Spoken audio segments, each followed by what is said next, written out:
Far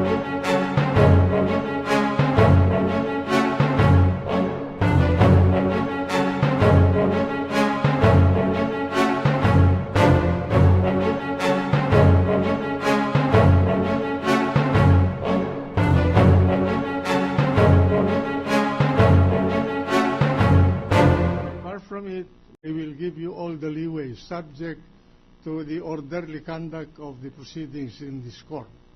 We will be very lenient, but we must see to it that there is some order in the proceedings. Thank you very much, Mr. Senate President. Thank you. Yeah. The defense, please.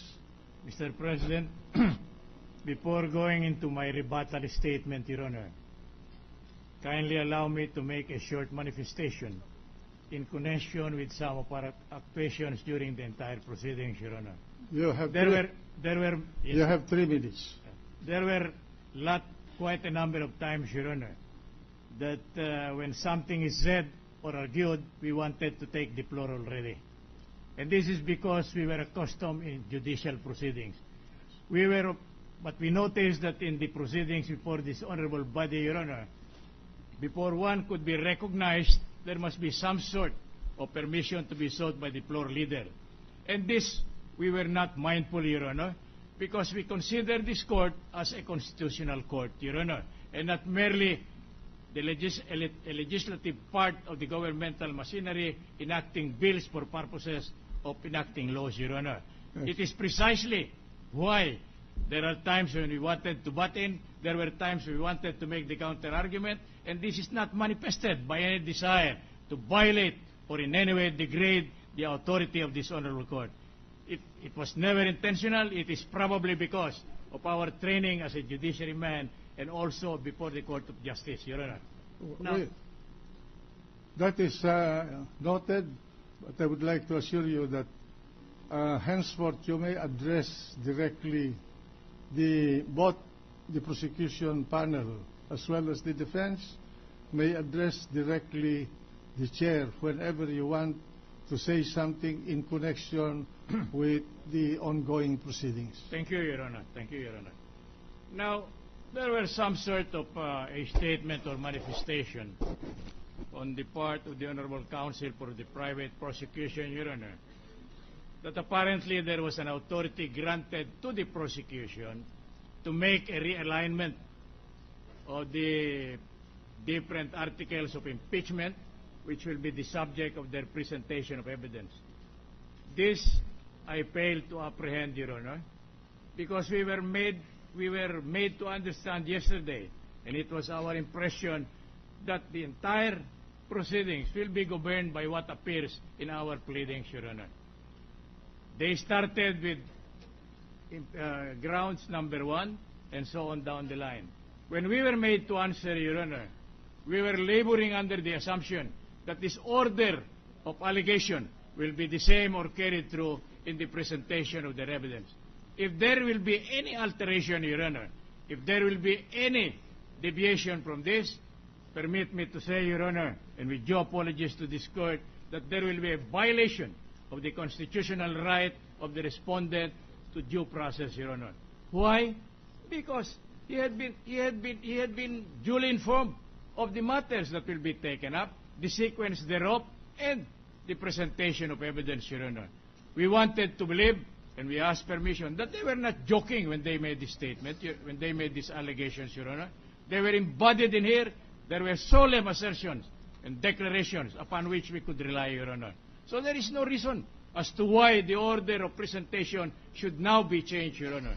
Now, I seem to hear yesterday, Your Honor, that the purpose is allegedly number 2, which deals with SLN and the illegal wealth, Your Honor.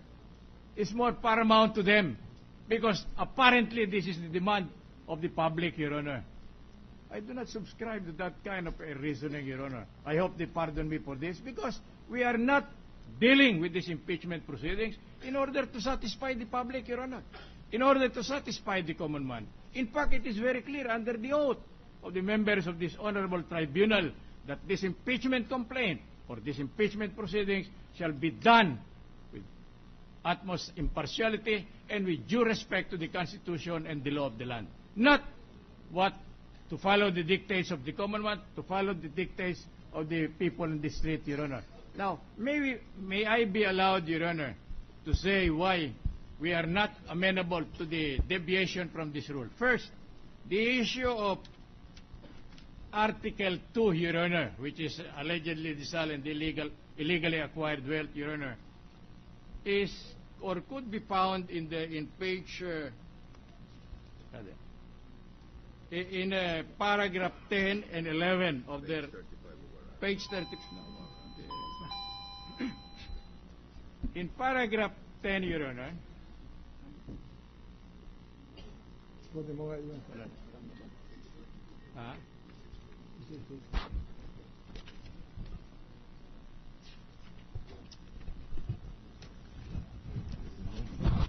Go ahead. Paragraph 2.2, Your Honor, it is stated, respondent failed to disclose to the public his statement of assets, liabilities, and net worth as required by the Constitution. If we go deeper into the import and denotation of this particular allegation, the essence of the imputation is the failure to disclose. Nothing mentioned about the problem of illegally acquired wealth. Paragraph 2.3, it states, and may I be permitted to read for the record, Your Honor, and by way of emphasis, it is also reported, we underscore the word reported, that some of the properties of the respondent are not included in his declaration of assets, liabilities, and net worth in violation of the Anti-Graft and Corrupt Practices Act. I'll give you an additional 1 minute to wind up. Thank you, Your Honor. Paragraph 2.4 says, respondent is likewise suspected and accused of having accumulated ill-gotten wealth, acquiring assets and so on, with huge deposits. It has been reported. In other words, this allegation gravitates or centers on the alleged suspicion, on the alleged report, which cannot be accepted as valid allegations in cases of pleadings required by our rule of procedure. Because our rule of pleading states that the pleading should contain a brief, concise statement of the ultimate facts upon which the pleader relies. On the part of the plaintiff for his cause of action, on the part of the defendant for his defense. It has been ruled on so many occasions that report and suspicion cannot form part of allegations of the ultimate facts because they cannot be relied upon. Secondly, if we examine the verification that they are claiming in this case, they never stated that they affirmed the report and so on and so on. So to us, it will be a deprivation of our right to continue presenting evidence in this court by reason of the fact that they will be allowed to present evidence on this matter without any resolution before this honorable court on whether these are in accordance with the procedure laid down by our rules of court and rules of procedure, Your Honor. Anyway, are you through, your counsel? Yes, Your Honor. Thank you very much for the Thank you very extension. much. The chair would like to plead for understanding by both parties about the proceeding. We cannot waste our time arguing with these technicalities. I'm sure that as seasoned lawyers, we can handle the situation as it comes inside a courtroom.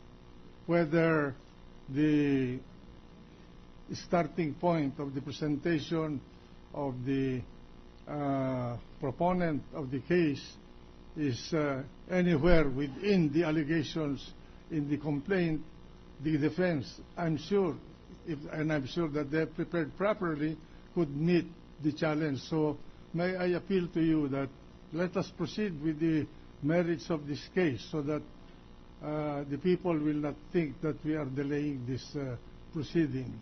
The chair therefore rules that since yesterday there was an indication of a request to reorder the border proof. to be done by the prosecution, which they have done now. Let's comply with that, and I order that it be so. Thank you, Your Honor. We'll abide.